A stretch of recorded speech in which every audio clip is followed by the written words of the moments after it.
ನಮಸ್ಕಾರ. ನೀವು ಧಾರವಾಡದ ಉತ್ತರಾದಿ ಮಠದಲ್ಲಿ ನಡೆಯುತ್ತಿರುವ ಪವಿತ್ರ ಚಾತುರ್ಮಾಸಕ್ಕೆ ಆಗಮಿಸಿದ್ದರೆ ಶ್ರೀಮಠದ ದರ್ಶನ ಹಾಗೂ ಶ್ರೀಗಳವರ ಆಶೀರ್ವಾದವನ್ನು ಪಡೆದ ನಂತರ ಧಾರವಾಡದ ಸುತ್ತಮುತ್ತ ಇರುವ ಈ ಪವಿತ್ರ ಪುಣ್ಯಕ್ಷೇತ್ರಗಳ ದರ್ಶನವನ್ನು ತಪ್ಪದೆ ಮಾಡಿ. ಹಿಂದಿನ ಭಾಗದಲ್ಲಿ ಧಾರವಾಡ ನಗರದೊಳಗಿನ ಪ್ರಮುಖ ಪವಿತ್ರ ಕ್ಷೇತ್ರಗಳನ್ನು ನೋಡಿದ್ದೇವೆ. ಈಗ ಈ ಭಾಗದಲ್ಲಿ, ಅಂದರೆ ಧಾರವಾಡದಿಂದ ಊರ ಹೊರಗೆ ಇರುತ್ತವಲ್ಲ, ಸಮೀಪದಲ್ಲಿರುವ ಪ್ರಸಿದ್ಧ ದೇವಾಲಯಗಳು, ಪವಿತ್ರ ಪುಣ್ಯಕ್ಷೇತ್ರಗಳು ಹಾಗೂ ಮೂಲ ಬೃಂದಾವನಗಳ ಪರಿಚಯವನ್ನು ಮಾಡಿಕೊಡಲಿದ್ದೇವೆ. ಹಾಗಾದರೆ ಧಾರವಾಡದಿಂದ ನಮ್ಮ ಈ ಪವಿತ್ರ ಯಾತ್ರೆಯನ್ನು ಆರಂಭಿಸೋಣ ಅಲ್ವಾ? ಈ ವಿಡಿಯೋದಲ್ಲಿ ನಾವು ಭೇಟಿ ನೀಡಲಿರುವ ಪ್ರಮುಖ ಪವಿತ್ರ ಕ್ಷೇತ್ರಗಳಿವು.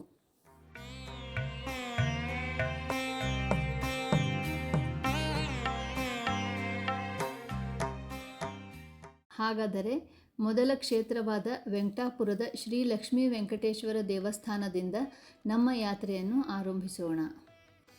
ವೆಂಕಟಾಪುರ ಶ್ರೀ ಲಕ್ಷ್ಮೀ ವೆಂಕಟೇಶ್ವರ ದೇವಸ್ಥಾನ ಧಾರವಾಡ ಉತ್ತರಾದಿ ಮಠದಿಂದ ಸುಮಾರು 115 ಕಿಲೋಮೀಟರ್ ದೂರದಲ್ಲಿರುವ, ಅಂದರೆ ಗದಗಕ್ಕೆ ಸ್ವಲ್ಪ ಸಮೀಪ ಇದೆ. ಈ ಪವಿತ್ರ ಕ್ಷೇತ್ರವು ಭಕ್ತರಲ್ಲಿ ವೆಂಕಪ್ಪ ಎಂಬ ಹೆಸರಿಂದ ಪ್ರಸಿದ್ಧವಾಗಿದೆ. ಪರಂಪರೆ ಪ್ರಕಾರ ವೆಂಕಪ್ಪ ದೇಸಾಯಿಯವರು ಪ್ರತಿ ವರ್ಷ ತಿರುಪತಿಗೆ ತೆರಳಿ ಶ್ರೀ ವೆಂಕಟೇಶ್ವರ ಸ್ವಾಮಿಯ ದರ್ಶನ ಪಡೆಯುತ್ತಿದ್ದರು. ವಯೋಸಹಜ ಕಾರಣಗಳಿಂದ ತಿರುಪತಿಗೆ ತೆರಳಲು ಸಾಧ್ಯವಾಗದಾಗ ತಮ್ಮ ಆರಾಧ್ಯ ದೇವರಾದ ಶ್ರೀ ವೆಂಕಟೇಶ್ವರ ಸ್ವಾಮಿಯ ದೇವಾಲಯವನ್ನು ವೆಂಕಟಾಪುರದಲ್ಲಿ ನಿರ್ಮಿಸಿ ಭಕ್ತರ ದರ್ಶನಕ್ಕೆ ವ್ಯವಸ್ಥೆ ಮಾಡಿದರು. ಅಂದಿನಿಂದ ಈ ಕ್ಷೇತ್ರವು ವೆಂಕಪ್ಪ ಎಂಬ ಹೆಸರಿನಿಂದ ಪ್ರಸಿದ್ಧಿಯಾಗಿದೆ. ತಿರುಪತಿಗೆ ತೆರಳಲು ಸಾಧ್ಯವಾಗದ ಅನೇಕ ಭಕ್ತರು ಇಲ್ಲಿಗೆ ಬಂದು ಶ್ರೀನಿವಾಸನ ದರ್ಶನ ಪಡೆದು ತಮ್ಮ ಹರಕೆಗಳನ್ನು ಸಮರ್ಪಿಸುತ್ತಾರೆ. ಶ್ರೀ ವೀರನಾರಾಯಣ ದೇವಸ್ಥಾನ ಗದಗ್ ಉತ್ತರಾದಿ ಮಠದಿಂದ ಸುಮಾರು 75 ಕಿಲೋಮೀಟರ್ ದೂರದಲ್ಲಿರುವ ಶ್ರೀ ವೀರನಾರಾಯಣ ದೇವಸ್ಥಾನ ಗದಗ್ ನಗರದ ಅತ್ಯಂತ ಪ್ರಾಚೀನ ವೈಷ್ಣವ ದೇವಾಲಯಗಳಲ್ಲಿ ಒಂದಾಗಿದೆ. ಈ ದೇವಾಲಯವು ಚಾಲುಕ್ಯರ ಕಾಲದಲ್ಲಿ ಸುಮಾರು 11ನೇ ಶತಮಾನದಲ್ಲಿ ನಿರ್ಮಾಣಗೊಂಡಿದೆ ಎಂದು ಪರಿಗಣಿಸಲಾಗಿದೆ. ತನ್ನ ಅದ್ಭುತ ಕಲ್ಲಿನ ಶಿಲ್ಪಕಲೆ ಹಾಗೂ ವಾಸ್ತುಶೈಲಿಗೆ ಈ ದೇವಾಲಯವು ಪ್ರಸಿದ್ಧವಾಗಿದೆ. ಶ್ರೀ ವೀರನಾರಾಯಣ ಸ್ವಾಮಿಯ ದರ್ಶನಕ್ಕಾಗಿ ಪ್ರತಿದಿನ ಅನೇಕ ಭಕ್ತರು ಇಲ್ಲಿ ಆಗಮಿಸುತ್ತಾರೆ. ಶ್ರೀ ಹರಿಹರೇಶ್ವರ ದೇವಸ್ಥಾನ ಧಾರವಾಡ ಉತ್ತರಾದಿ ಮಠದಿಂದ ಸುಮಾರು 153 ಕಿಲೋಮೀಟರ್ ದೂರದಲ್ಲಿರುವ ಹರಿಹರದಲ್ಲಿ ಶ್ರೀ ಹರಿಹರೇಶ್ವರ ದೇವಸ್ಥಾನ, ಅಂದರೆ ಹರಿ ವಿಷ್ಣು ಹಾಗೂ ಒಂದು ಮುಖ ವಿಷ್ಣುಂದಿದೆ, ಇನ್ನೊಂದು ಮುಖದಲ್ಲಿ ರುದ್ರದೇವರಿದ್ದಾರೆ. ಅದಕ್ಕೆ ಹರಿಹರ ಎನ್ನುತ್ತಾರೆ. ಇಬ್ಬರ ಐಕ್ಯತೆಯನ್ನು ಸಾರುವ ಪವಿತ್ರ ಕ್ಷೇತ್ರವಾಗಿದೆ. ಈ ದೇವಾಲಯವು ತನ್ನ ಪ್ರಾಚೀನ ಇತಿಹಾಸ ಹಾಗೂ ಶಾಂತ ವಾತಾವರಣಕ್ಕೆ ಪ್ರಸಿದ್ಧವಾಗಿದೆ. ಇಲ್ಲಿ ಭಕ್ತರು ಶಿವ ಹಾಗೂ ವಿಷ್ಣುವಿನ ದರ್ಶನವನ್ನು ಪಡೆದು ಆಶೀರ್ವಾದ ಪಡೆಯುತ್ತಾರೆ. ಭಕ್ತಿ ಸಾಮರಸ್ಯ ಮತ್ತು ಸನಾತನ ಸಂಪ್ರದಾಯದ ಸಂಕೇತವಾಗಿ ಈ ಕ್ಷೇತ್ರವು ವಿಶೇಷ ಮಹತ್ವವನ್ನು ಹೊಂದಿದೆ. ಶ್ರೀ ಮಹಾಲಕ್ಷ್ಮಿ ದೇವಸ್ಥಾನ ಸುಳೆಭಾವಿ ಬೆಳಗಾಂ ಉತ್ತರಾದಿ ಮಠದಿಂದ ಸುಮಾರು 78 ಕಿಲೋಮೀಟರ್ ದೂರದಲ್ಲಿರುವ ಶ್ರೀ ಮಹಾಲಕ್ಷ್ಮಿ ದೇವಸ್ಥಾನ ಭಕ್ತರ ಆರಾಧನೆಯ ಪ್ರಮುಖ ಶಕ್ತಿಪೀಠಗಳಲ್ಲಿ ಒಂದಾಗಿದೆ. ಶ್ರೀ ಮಹಾಲಕ್ಷ್ಮಿ ದೇವಿಯ ದರ್ಶನಕ್ಕಾಗಿ ಪ್ರತಿದಿನ ಅನೇಕ ಭಕ್ತರು ಇಲ್ಲಿ ಆಗಮಿಸುತ್ತಾರೆ. ಶಾಂತ ಹಾಗೂ ಭಕ್ತಿಮಯ ವಾತಾವರಣ ಹೊಂದಿರುವ ಈ ಕ್ಷೇತ್ರವು ಧಾರವಾಡದ ಸಮೀಪದ ಪ್ರಸಿದ್ಧ ಪುಣ್ಯಕ್ಷೇತ್ರಗಳಲ್ಲಿ ಒಂದಾಗಿದೆ. ಅಮೃತೇಶ್ವರ ದೇವಸ್ಥಾನ ಅಣ್ಣಿಗೇರಿ ಹುಬ್ಬಳ್ಳಿ ಉತ್ತರಾದಿ ಮಠದಿಂದ ಸುಮಾರು 66 ಕಿಲೋಮೀಟರ್ ದೂರದಲ್ಲಿರುವ ಅಮೃತೇಶ್ವರ ದೇವಸ್ಥಾನ ಕರ್ನಾಟಕದ ಪ್ರಸಿದ್ಧ ಚಾಲುಕ್ಯರ ಕಾಲದ ಶಿವಾಲಯಗಳಲ್ಲಿ ಒಂದಾಗಿದೆ.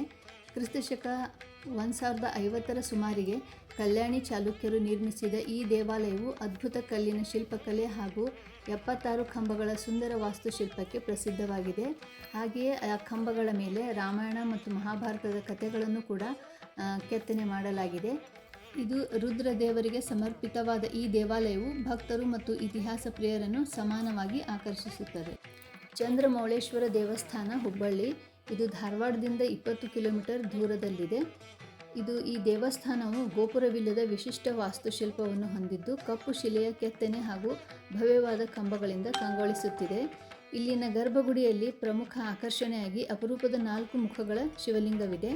4 ದಿಕ್ಕುಗಳಿಗೂ ಪ್ರವೇಶ ದ್ವಾರಗಳನ್ನು ಹೊಂದಿರುವ ಈ ದೇವಾಲಯದ ವಿನ್ಯಾಸವು ಪ್ರಾಚೀನ ವಾಸ್ತುಶಾಸ್ತ್ರಕ್ಕೆ ಅತ್ಯುತ್ತಮ ಉದಾಹರಣೆಯಾಗಿದೆ. ನೀವು ಒಮ್ಮೆ ಭೇಟಿ ಕೊಡಿ. ಹನುಮಪ್ಪ ದೇವಸ್ಥಾನ ಕುರುಬುಗಟ್ಟಿ ಧಾರವಾಡದಿಂದ 38 ಕಿಲೋಮೀಟರ್ ದೂರದಲ್ಲಿರುವ ಕುರುಬುಗಟ್ಟಿ ಹನುಮಪ್ಪ ದೇವಸ್ಥಾನ ಉತ್ತರ ಕರ್ನಾಟಕದ ಪ್ರಸಿದ್ಧ ಹನುಮಂತ ಕ್ಷೇತ್ರಗಳಲ್ಲಿ ಒಂದಾಗಿದೆ. ಪರಂಪರೆಯ ಪ್ರಕಾರ ಈ ಕ್ಷೇತ್ರದಲ್ಲಿ ಹನುಮಂತ ದೇವರು ಭಕ್ತರ ಇಷ್ಟಾರ್ಥಗಳನ್ನು ಈಡೇರಿಸುವ ದೇವರೆಂದು ನಂಬಲಾಗಿದೆ. ಶಾಂತ ಹಾಗೂ ಭಕ್ತಿಮಯ ವಾತಾವರಣ ಹೊಂದಿರುವ ಈ ದೇವಾಲಯಕ್ಕೆ ಪ್ರತಿದಿನ ಅನೇಕ ಭಕ್ತರು ಆಗಮಿಸಿ ಹನುಮಂತನ ದೇವರ ದರ್ಶನವನ್ನು ಪಡೆದು ಆಶೀರ್ವಾದ ಪಡೆಯುತ್ತಾರೆ. ಹಾಗೂ ಪರಂಪರೆ ಪ್ರಕಾರ ಈ ದೇವಸ್ಥಾನವು ಶ್ರೀ ವ್ಯಾಸರಾಜ ತೀರ್ಥರು ಪ್ರತಿಷ್ಠಾಪಿಸಿದ 732 ಮುಖ್ಯ ಪ್ರಾಣ ದೇವಾಲಯಗಳಲ್ಲಿ ಒಂದಾಗಿದೆ. ಪ್ರಾಚೀನ ಶ್ರೀ ಚನ್ನಕೇಶವ ದೇವಸ್ಥಾನ, ದೇವರ ಹುಬ್ಬಳ್ಳಿ. ಇದು ಉತ್ತರಾದಿ ಮಠದಿಂದ ಸುಮಾರು 14 ಕಿಲೋಮೀಟರ್ ದೂರದಲ್ಲಿರುವ ಪ್ರಾಚೀನ ಶ್ರೀ ಚನ್ನಕೇಶ್ವರ ದೇವಸ್ಥಾನ ಧಾರವಾಡ ಜಿಲ್ಲೆಯ ಪ್ರಮುಖ ವೈಷ್ಣವ ಕ್ಷೇತ್ರಗಳಲ್ಲಿ ಒಂದಾಗಿದೆ. ಸುಮಾರು 11ರಿಂದ 12ನೇ ಶತಮಾನದಲ್ಲಿ ನಿರ್ಮಾಣಗೊಂಡಿದೆ ಎಂದು ಹೇಳಲಾಗಿದೆ. ಈ ದೇವಾಲಯವು ತನ್ನ ಪ್ರಾಚೀನ ಶಿಲ್ಪಕಲೆ ಹಾಗೂ ಶಾಂತ ವಾತಾವರಣಕ್ಕೆ ಪ್ರಸಿದ್ಧವಾಗಿದೆ. ಶ್ರೀ ಚನ್ನಕೇಶವ ವಿಷ್ಣು ದೇವರಿಗೆ ಸಮರ್ಪಿತವಾದ ಈ ಪವಿತ್ರ ಕ್ಷೇತ್ರಕ್ಕೆ ಪ್ರತಿದಿನ ಅನೇಕ ಭಕ್ತರು ಆಗಮಿಸಿ ದರ್ಶನ ಪಡೆದು ಆಶೀರ್ವಾದ ಪಡೆಯುತ್ತಾರೆ. ಯಲ್ಲಮ್ಮ ದೇವಸ್ಥಾನ, ಸವದತ್ತಿ, ಧಾರವಾಡ. ಉತ್ತರಾದಿ ಮಠದಿಂದ ಸುಮಾರು 43 ಕಿಲೋಮೀಟರ್ ದೂರದಲ್ಲಿರುವ ಯಲ್ಲಮ್ಮ ದೇವಸ್ಥಾನ ಕರ್ನಾಟಕದ ಅತ್ಯಂತ ಪ್ರಸಿದ್ಧ ಶಕ್ತಿಪೀಠಗಳಲ್ಲಿ ಒಂದಾಗಿದೆ. ಈ ದೇವಸ್ಥಾನವು ರೇಣುಕಾ ಯಲ್ಲಮ್ಮ ದೇವಿಗೆ ಸಮರ್ಪಿತವಾಗಿದ್ದು, ಪ್ರತಿ ವರ್ಷ ನಡೆಯುವ ರೇಣುಕಾ ಯಲ್ಲಮ್ಮ ಜಾತ್ರೆಯಲ್ಲಿ ಲಕ್ಷಾಂತರ ಭಕ್ತರು ದೇವಿ ದರ್ಶನಕ್ಕಾಗಿ ಆಗಮಿಸುತ್ತಾರೆ. ಯಲ್ಲಮ್ಮ ಗುಡ್ಡದ ಮೇಲಿರುವ ಈ ಪವಿತ್ರ ಕ್ಷೇತ್ರವು ಭಕ್ತಿ, ನಂಬಿಕೆ ಹಾಗೂ ಐತಿಹಾಸಿಕ ಮಹತ್ವಕ್ಕಾಗಿ ಪ್ರಸಿದ್ಧವಾಗಿದೆ. ಅಶ್ವತ್ಥ ನರಸಿಂಹ ದೇವಸ್ಥಾನ, ಎಂ.ಕೆ. ಹುಬ್ಬಳ್ಳಿ. ಇದು ಧಾರವಾಡದಿಂದ 50 ಕಿಲೋಮೀಟರ್ ದೂರದಲ್ಲಿರುವ ಶ್ರೀ ಅಶ್ವತ್ಥ ನರಸಿಂಹ ದೇವಸ್ಥಾನ ಉತ್ತರ ಕರ್ನಾಟಕದ ಪ್ರಸಿದ್ಧ ನರಸಿಂಹ ಕ್ಷೇತ್ರಗಳಲ್ಲಿ ಒಂದಾಗಿದೆ. ಸ್ಥಳೀಯ ಪರಂಪರೆಯ ಪ್ರಕಾರ ಚ್ಯವನ ಮಹರ್ಷಿಗಳು ಈ ಕ್ಷೇತ್ರದಲ್ಲಿ ತಪಸ್ಸು ಮಾಡಿ ಶ್ರೀ ನರಸಿಂಹಸ್ವಾಮಿಯ ಅನುಗ್ರಹವನ್ನು ಪಡೆದರು ಎಂದು ನಂಬಲಾಗಿದೆ. ಅಶ್ವತ್ಥ ಅರಳಿ ಮರದ ಸಮೀಪ ಶ್ರೀ ನರಸಿಂಹದೇವರ ಸನ್ನಿಧಿ ಇರುವುದರಿಂದ ಈ ಕ್ಷೇತ್ರವು ಅಶ್ವತ್ಥ ನರಸಿಂಹ ಕ್ಷೇತ್ರ ಎಂದು ಪ್ರಸಿದ್ಧಿಯಾಗಿದೆ. ಶ್ರೀ ಭೂವರಾಹ ದೇವಸ್ಥಾನ, ಹಳಸಿ. ಉತ್ತರಾದಿ ಮಠದಿಂದ ಸುಮಾರು 60 ಕಿಲೋಮೀಟರ್ ದೂರದಲ್ಲಿರುವ ಶ್ರೀ ಭೂವರಾಹ ದೇವಸ್ಥಾನ ಕರ್ನಾಟಕದ ಅತ್ಯಂತ ಪ್ರಾಚೀನ ವೈಷ್ಣವ ಕ್ಷೇತ್ರಗಳಲ್ಲಿ ಒಂದಾಗಿದೆ. ಸುಮಾರು 5ನೇ ಶತಮಾನದಿಂದ ಕದಂಬರ ಆಳ್ವಿಕೆಯಲ್ಲಿ ಈ ಕ್ಷೇತ್ರವು ಪ್ರಸಿದ್ಧಿ ಪಡೆದಿದೆ. ಈ ದೇವಾಲಯವು ಭಗವಾನ್ ಶ್ರೀ ಭೂವರಾಹ ಸ್ವಾಮಿ ಅವರಿಗೆ ಸಮರ್ಪಿತವಾಗಿದ್ದು, ಭೂಮಿ ದೇವಿಯನ್ನು ರಕ್ಷಿಸಿದ ವಿಷ್ಣುವಿನ ವರಾಹಾವತಾರವನ್ನು ಇಲ್ಲಿ ಆರಾಧಿಸಲಾಗುತ್ತದೆ. ಶ್ರೀ ಸತ್ಯಬೋಧ ತೀರ್ಥರ ಮೂಲ ಬೃಂದಾವನ, ಸವಣೂರು.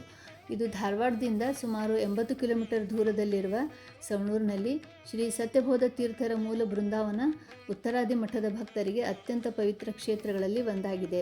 ಶ್ರೀ ಸತ್ಯಬೋಧ ತೀರ್ಥರು ಉತ್ತರಾದಿ ಮಠದ ಖ್ಯಾತ ಯತಿಗಳಾಗಿದ್ದು, ದ್ವೈತ ಸಿದ್ಧಾಂತದ ಪ್ರಚಾರ ಹಾಗೂ ಅನೇಕ ಗ್ರಂಥಗಳ ರಚನೆಯ ಮೂಲಕ ಅಪಾರ ಸೇವೆ ಸಲ್ಲಿಸಿದ್ದಾರೆ. ಅವರ ಮೂಲ ಬೃಂದಾವನ ಸವಣೂರಿನಲ್ಲಿ ಇದೆ. ಹಾಗೂ ಪರಂಪರೆ ಪ್ರಕಾರ ಶ್ರೀ ಸತ್ಯಬೋಧ ತೀರ್ಥರು ಪ್ರತಿದಿನ ಶ್ರೀ ರಾಮದೇವರ ಪೂಜೆಯನ್ನು ಇದೇ ಪವಿತ್ರ ಸ್ಥಳದಲ್ಲಿ ನೆರವೇರಿಸುತ್ತಿದ್ದರು. ಅಲ್ಲಿರುವ ಪವಿತ್ರ ಆಮೆ, ಕೂರ್ಮ ಇಂದಿಗೂ ಭಕ್ತರ ಆಕರ್ಷಣೆಯಾಗಿದೆ. ಇಂದಿಗೂ ಉತ್ತರಾದಿ ಮಠದ ಶ್ರೀಗಳು ಸವಣೂರಿಗೆ ಆಗಮಿಸಿದಾಗ ಅದೇ ಸ್ಥಳದಲ್ಲಿ ಶ್ರೀ ರಾಮದೇವರ ಪೂಜೆಯನ್ನು ನೆರವೇರಿಸುವ ಪರಂಪರೆ ಮುಂದುವರಿಸಿದ್ದಾರೆ. ಶ್ರೀ ವಾದಿರಾಜ ಮಠ, ಸೋಂದಾ. ಉತ್ತರಾದಿ ಮಠದಿಂದ ಸುಮಾರು 115 ಕಿಲೋಮೀಟರ್ ದೂರದಲ್ಲಿರುವ ಸೋಂದಾದ ಶ್ರೀ ವಾದಿರಾಜ ಮಠ ಮಾಧ್ವ ಸಂಪ್ರದಾಯದ ಅತ್ಯಂತ ಪವಿತ್ರ ಕ್ಷೇತ್ರಗಳಲ್ಲಿ ಒಂದಾಗಿದೆ. ಶ್ರೀ ವಾದಿರಾಜ ತೀರ್ಥರು ಸೋದೆ ಮಠದ ಪ್ರಸಿದ್ಧ ಯತಿಗಳಾಗಿದ್ದು, ದ್ವೈತ ಸಿದ್ಧಾಂತದ ಪ್ರಚಾರ, ಗ್ರಂಥ ರಚನೆ ಹಾಗೂ ಭಕ್ತಿ ಪರಂಪರೆಗೆ ಅಪಾರ ಕೊಡುಗೆ ನೀಡಿದ್ದಾರೆ. ಅವರ ಮೂಲ ಬೃಂದಾವನ ಸೋಂದಾದಲ್ಲಿದ್ದು, ಪ್ರತಿದಿನ ಸಾವಿರಾರು ಭಕ್ತರು ದರ್ಶನಕ್ಕಾಗಿ ಆಗಮಿಸುತ್ತಾರೆ. ಶ್ರೀ ಸತ್ಯಾಭಿಜ್ಞ ತೀರ್ಥರ ಮೂಲ ಬೃಂದಾವನ ರಾಣೆಬೆನ್ನೂರಿನಲ್ಲಿದೆ. ಉತ್ತರಾದಿ ಮಠದಿಂದ ಸುಮಾರು 130 ಕಿಲೋಮೀಟರ್ ದೂರದಲ್ಲಿರುವ ಶ್ರೀ ಸತ್ಯಾಭಿಜ್ಞ ತೀರ್ಥರ ಮೂಲ ಬೃಂದಾವನ ಉತ್ತರಾದಿ ಮಠದ ಭಕ್ತರಿಗೆ ಅತ್ಯಂತ ಪವಿತ್ರ ಕ್ಷೇತ್ರಗಳಲ್ಲಿ ಒಂದಾಗಿದೆ. ಶ್ರೀ ಸತ್ಯಾಭಿಜ್ಞ ತೀರ್ಥರು ಉತ್ತರಾದಿ ಮಠದ ಪ್ರಸಿದ್ಧ ಯತಿಗಳಾಗಿದ್ದು, ದ್ವೈತ ಸಿದ್ಧಾಂತದ ಪ್ರಚಾರ ಹಾಗೂ ಧರ್ಮ ರಕ್ಷಣೆಯಲ್ಲಿ ಮಹತ್ತರ ಸೇವೆ ಸಲ್ಲಿಸಿದ್ದಾರೆ. ಅವರ ಮೂಲ ಬೃಂದಾವನ ರಾಣೆಬೆನ್ನೂರಿನಲ್ಲಿದೆ. ಶ್ರೀ ಸತ್ಯವೀರ ತೀರ್ಥರ ಮೂಲ ಬೃಂದಾವನ ಕೂರ್ಲಹಳ್ಳಿ. ಇದು ಗದಗದ ಸಮೀಪ ಬರ್ತದೆ. ಉತ್ತರಾದಿ ಮಠದಿಂದ ಸುಮಾರು 145 ಕಿಲೋಮೀಟರ್ ದೂರದಲ್ಲಿರುವ ಶ್ರೀ ಸತ್ಯವೀರ ತೀರ್ಥರ ಮೂಲ ಬೃಂದಾವನ ಉತ್ತರಾದಿ ಮಠದ ಭಕ್ತರಿಗೆ ಅತ್ಯಂತ ಪವಿತ್ರ ಕ್ಷೇತ್ರಗಳಲ್ಲಿ ಒಂದಾಗಿದೆ. ಶ್ರೀ ಸತ್ಯವೀರ ತೀರ್ಥರು ಉತ್ತರಾದಿ ಮಠದ ಶ್ರೇಷ್ಠ ಯತಿಗಳಾಗಿದ್ದು, ದ್ವೈತ ಸಿದ್ಧಾಂತದ ಪ್ರಚಾರ ಹಾಗೂ ಧರ್ಮ ರಕ್ಷಣೆಯಲ್ಲಿ ಮಹತ್ತರ ಸೇವೆ ಸಲ್ಲಿಸಿದ್ದಾರೆ. ಅವರ ಮೂಲ ಬೃಂದಾವನ ಕೂರ್ಲಹಳ್ಳಿಯಲ್ಲಿದೆ. ಶಾಂತೇಶ, ಕಾಂತೇಶ, ಭ್ರಾಂತೇಶ ಈ 3 ದೇವಸ್ಥಾನಗಳು ಧಾರವಾಡದಿಂದ ಸ್ವಲ್ಪನೇ ದೂರದಲ್ಲಿವೆ. ಇವು ನೀವು ಒಂದೇ ದಿವಸದಲ್ಲಿ ಸುಲಭವಾಗಿ ದರ್ಶನ ಮಾಡಬಹುದು. ಹೊಸರೀತಿ ಹಾವೇರಿ ಜಿಲ್ಲೆಯೊಳಗೆ ಬರ್ತದೆ. ಇಲ್ಲಿ ಶ್ರೀ ಧೀರೇಂದ್ರ ತೀರ್ಥರ ಮೂಲ ಬೃಂದಾವನ ಶ್ರೀ ರಾಘವೇಂದ್ರ ಸ್ವಾಮಿ ಮಠದ 41ನೇ ಪೀಠಾಧಿಪತಿಗಳು ಇವರು. ಶ್ರೀ ಸುಶೀಲೇಂದ್ರ ತೀರ್ಥರ ಮೂಲ ಬೃಂದಾವನ ಸಹ ಅಲ್ಲೇ ಇದೆ. ಅದಲ್ಲದೆ ಶ್ರೀ ರಾಘವೇಂದ್ರ ಸ್ವಾಮಿಗಳ ಮೃತ್ತಿಕಾ ಬೃಂದಾವನವೂ ಇದೆ. ಇದು ಮಾಧ್ವ ಸಂಪ್ರದಾಯಗಳಲ್ಲಿ ಪ್ರಸಿದ್ಧವಾಗಿದೆ ಮತ್ತು ಈ ಪವಿತ್ರ ಕ್ಷೇತ್ರವು ವರ್ಧಾ ನದಿಯ ದಡದಲ್ಲಿದ್ದು, ಮಾಧ್ವ ಭಕ್ತರು ದರ್ಶನಕ್ಕಾಗಿ ಭೇಟಿ ನೀಡುವ ಪ್ರಮುಖ ಸ್ಥಳವಾಗಿದೆ. ಇದರೊಂದಿಗೆ ಧಾರವಾಡದ ಸುತ್ತಮುತ್ತ ಇರುವ ಪ್ರಮುಖ ಪವಿತ್ರ ಪುಣ್ಯಕ್ಷೇತ್ರಗಳ ಪರಿಚಯ ಮಾಡಿದ್ದೇನೆ. ಈ ವಿಡಿಯೋ ನಿಮಗೆ ಉಪಯುಕ್ತವಾಗಿದ್ದರೆ ಲೈಕ್, ಶೇರ್ ಮಾಡಿ ಹಾಗೂ ನಮ್ಮ ಚಾನಲನ್ನು ಸಬ್ಸ್ಕ್ರೈಬ್ ಮಾಡಲು ಮರೆಯಬೇಡಿ. ಹರಿ ಸರ್ವೋತ್ತಮ, ವಾಯು ಜೀವೋತ್ತಮ. ಹರೇ ಶ್ರೀನಿವಾಸ.